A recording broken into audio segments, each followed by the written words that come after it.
മുട്ടിൽ മരം മുറി കേസിലെ വഞ്ചനാ കേസിൽ വിചാരണ സ്റ്റേ ചെയ്യണമെന്ന ഹർജിയിൽ അഗസ്റ്റിൻ സഹോദരന്മാർക്ക് തിരിച്ചടി.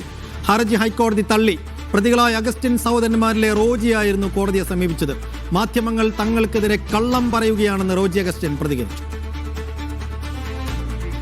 മെസ്സി വിവാദവുമായി ബന്ധപ്പെട്ട് ഒരുപാട് ആരോപണങ്ങൾ വരുന്നുണ്ട്. എന്താണ് പറയുന്നത്? അതിനൊക്കെ മറുപടി പറഞ്ഞിട്ട് ഒരു ചലഞ്ച് ഇട്ടില്ലായിരുന്നു. ആരും ചോദ്യം മറുപടി പറഞ്ഞില്ലല്ലോ. നിങ്ങൾ ആരും വന്നില്ലല്ലോ. ചലഞ്ചോടുകൂടി തീർന്നോ? അല്ല, ചലഞ്ച് ഏറ്റെടുക്കണ്ടേ? അതല്ലേ ചെയ്യണ്ടേ? നിങ്ങൾക്ക് ഒരു ഡൗട്ട് ഉണ്ടെങ്കിൽ ഒരു ചലഞ്ച് ഇട്ടില്ലേ? നിങ്ങൾ ആ ചോദിച്ച എല്ലാ ചോദ്യങ്ങൾക്ക് ആൻസർ അതിൻ്റെ ഇട്ടില്ലേ? അത് ചോദിച്ച ആ ഒരാൾ അവിടെ വന്നിട്ട് പബ്ലിക്കായിട്ട് നിനക്ക് ലൈവ് ചെയ്യാൻ തൻ്റെ ഉള്ള ഒരാളോട് വരാൻ പറഞ്ഞില്ലേ? ആരെങ്കിലും വന്നോ? ഇല്ലല്ലോ. നിങ്ങൾക്ക് കുറെ അജണ്ട ഇല്ല, അതൊന്നും നടക്കാൻ പോകുന്നില്ല. അത് നിങ്ങളുടെ മനസ്സിലേക്കുള്ളൂ, അത്രേ ഉള്ളൂ, വേറെ ഒന്നുമില്ല. അല്ലാതെ അത് ചോദിക്കുമ്പോൾ ഞങ്ങൾ നിങ്ങളോട് സഹകരിക്കുന്നുണ്ടല്ലോ. ഞങ്ങൾ നിങ്ങളോട് സഹകരിക്കാൻ മിണ്ടാതിരിക്കും. കോടതി മെറിറ്റ് ചോദിക്കുന്നില്ലല്ലോ. കോടതി എന്താ പറഞ്ഞ? ഫോറസ്റ്റിൽ കയറി മരം മുറിച്ചിട്ടുണ്ടെങ്കിൽ 420 നിൽക്കും. അതിൽ എനിക്ക് നോ ഡൗട്ട്. ഇല്ല, മുറിച്ചിട്ടുണ്ടോ? നിങ്ങൾക്ക് എവിടെയെങ്കിലും കണ്ടുപിടിക്കാൻ പറ്റിയിട്ടുണ്ടോ ഇതുവരെ? ചാർജ് ഷീറ്റ് കൊടുക്കണ്ടേ സുഹൃത്തെ? ചാർജ് ഷീറ്റ് കൊടുക്കണ്ടേ? ഫോറസ്റ്റ് കയറി മരം മുറിച്ചാൽ ചാർജ് ഷീറ്റ് കൊടുക്കണ്ടേ? അതെന്തുകൊണ്ട് 6 വർഷമായിട്ട് കൊടുത്തില്ല? ഇല്ലെങ്കിൽ എന്തിന് എന്നെ അറസ്റ്റ് ചെയ്തു? ഒരു ക്വസ്റ്റ്യൻ ഉണ്ട്. നിങ്ങൾ ആ മന്ത്രിയോട് പോയി ചോദിക്കുക, എന്നോടല്ല ചോദിക്കണ്ട. അല്ലെ ആ ഉദ്യോഗസ്ഥനോട് പോയി ചോദിക്കും. എന്തുകൊണ്ട് ഫോറസ്റ്റിൽ കയറി മരം മുറിച്ചാൽ എന്തുകൊണ്ട് ചാർജ് ഷീറ്റ് കൊടുക്കാനല്ലേ ഞങ്ങൾ പറഞ്ഞു? കൊടുക്കണ്ടെന്ന് ആരോടെങ്കിലും പറഞ്ഞില്ലല്ലോ. ചാർജ് ഷീറ്റ് കൊടുക്കുന്നേ, എന്താ കൊടുക്കാതിരിക്കുന്നേ? പിന്നെ മെസ്സി വിവാദം നിങ്ങൾ പറഞ്ഞു, ആ ഡോക്യുമെന്റ് അങ്ങ് പബ്ലിക്കായിട്ട് പുറത്തുവിടാൻ മന്ത്രിയോട് പറ, മുഖ്യമന്ത്രിയോട് നിങ്ങൾ അങ്ങ് ചെന്ന് പറ, ആ ഡോക്യുമെന്റ് പബ്ലിക്കായിട്ട്. അയാൾ സ്വകാര്യമായിട്ട് അന്വേഷിക്കണം. എന്തിനാ? അത് പൊതുജനത്തിന്റെ പരിപാടിയല്ലേ? പബ്ലിക് ഇതിനെ പറ്റിച്ചു എന്നല്ലേ പറയണേ? മുഹമ്മദ് സ്വാലി വിശദാംശങ്ങളുമായി. സ്വാലി, അഗസ്റ്റിൻ സഹോദരന്മാർക്ക് വലിയ തിരിച്ചടിയാണെന്ന് ഹൈക്കോടതിയിൽ നിന്നുണ്ടായത്. വിചാരണയാവാം എന്ന് ഹൈക്കോടതി പറയുകയാണ്. അങ്ങനെയെങ്കിൽ ചോറ്റാനിക്കര കോടതിയിൽ വിചാരണ നടപടികളിലേക്ക് കടക്കേണ്ടി വരും. ഇന്നെന്താണ് ഹൈക്കോടതിയിൽ സംഭവിച്ചത്?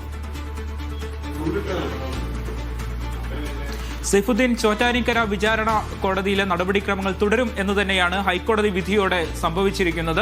ഈ ഏറ്റവും പ്രധാനപ്പെട്ട കാര്യം, ഈ ചോറ്റാനിക്കര മജിസ്ട്രേറ്റ് കോടതിയിലെ വിചാരണ സ്റ്റേ ചെയ്യണം എന്ന ആവശ്യവുമായാണ് റോജി അഗസ്റ്റിൻ ഹൈക്കോടതിയെ സമീപിച്ചത്. ഇന്നലെയാണ് അദ്ദേഹം ഹൈക്കോടതിയെ സമീപിച്ചത്. ഇന്ന് അദ്ദേഹം ചോറ്റാനിക്കര മജിസ്ട്രേറ്റ് കോടതിയിൽ ഹാജരാകുകയും ചെയ്തു. ഇതിനിടെ തന്നെയാണ് ഹൈക്കോടതി ഈ കേസ് പരിഗണിച്ചത്. ഹൈക്കോടതി ഈ അപ്പീൽ പൂർണ്ണമായും തള്ളുകയാണ് ചെയ്തത്. ഈ ചോറ്റാനിക്കര മജിസ്ട്രേറ്റ് കോടതിയിലെ വിചാരണ തുടരണം എന്നതാണ് ഹൈക്കോടതി പറഞ്ഞിരിക്കുന്നത്. ഇത് തടയാൻ മതിയായ കാരണങ്ങളില്ല. മാത്രമല്ല, ഈ കേസിൽ എന്തെങ്കിലും കാര്യങ്ങൾ പറയാനുണ്ടെങ്കിൽ വിചാരണ കോടതിയെയാണ് സമീപിക്കേണ്ടത് എന്നതാണ് CS ഡയസ് പറഞ്ഞിരിക്കുന്നത്. ഏറ്റവും പ്രധാനപ്പെട്ട കാര്യം, വയനാട് ജില്ലയിൽ നടക്കുന്ന വിവിധ കേസുകൾ, അതായത് വനം ഭൂമിയിൽ നിന്നാണോ അല്ലേ ഈ മരങ്ങൾ മുറിച്ചത് എന്ന കേസുകൾ തീർപ്പാകും വരെ ഈ ചോറ്റാനിക്കര മജിസ്ട്രേറ്റ് കോടതിയിലെ വിചാരണ സ്റ്റേ ചെയ്യണം എന്നതായിരുന്നു ഈ അഗസ്റ്റിൻ സഹോദരന്മാരുടെ ആവശ്യം. ഈ ആവശ്യമാണ് ഹൈക്കോടതി ഇപ്പോൾ കൃത്യമായി തള്ളിയിരിക്കുന്നത്. നിർബന്ധമായും ഈ വിചാരണ കോടതിയിലെ തുടർ നടപടികൾ തുടരണം എന്ന സ്ഥിതിയിലാണ് ഇപ്പോഴുള്ളത്. നമുക്കറിയാം, നേരത്തെ ഈ മുട്ടിലിൽ നിന്ന് മുറിച്ചു നീക്കിയ മരങ്ങൾ ഈ കരിമുകളിലെ, എറണാകുളം ജില്ലയിലെ കരിമുകളിലെ മലബാർ ടിമ്പേഴ്സ് എന്ന സ്ഥാപനത്തിനാണ് കൈമാറിയിരുന്നത്.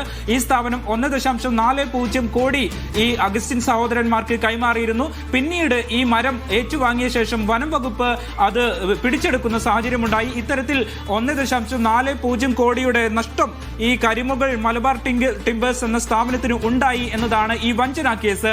ഇതിൽ MM അലിയാർ എന്ന സ്ഥാപന ഉടമയാണ് കോടതിയെ സമീപിച്ചത്. ചോറ്റാനിക്കര വിചാരണ കോടതി, മജിസ്ട്രേറ്റ് കോടതിയെ സമീപിച്ചത്. ഈ വിചാരണ നിർത്തിവെക്കണം എന്ന ആവശ്യമാണ് ഇപ്പോൾ ഹൈക്കോടതി തള്ളിയിരിക്കുന്നത്.